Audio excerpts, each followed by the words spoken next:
Ciao a tutti, sono Daniela, benvenuti sul canale In Cucina con Amore.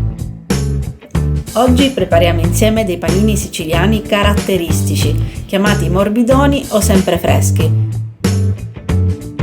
Il loro nome cambia tra la parte orientale ed occidentale della Sicilia, ma resta intatta la caratteristica principale, il loro essere morbidi e fragranti.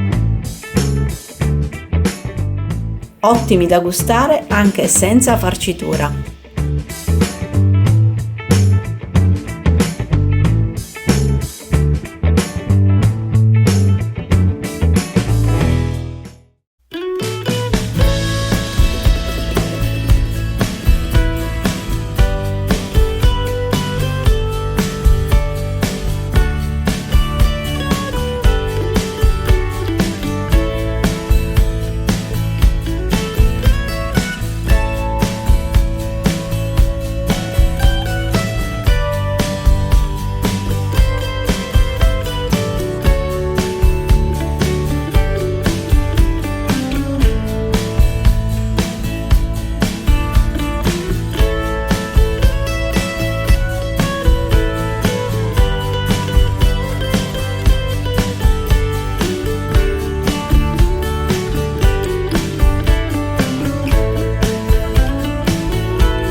Ed ecco qui il nostro profumatissimo pane morbido.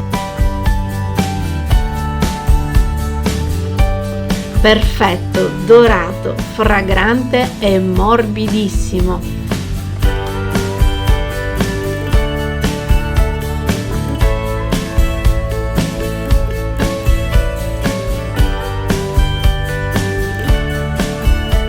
Se il video ti è piaciuto lascia un like, iscriviti al canale e seguimi anche su Instagram e Facebook. Grazie per aver visto il video fin qui. Ciao e alla prossima video ricetta!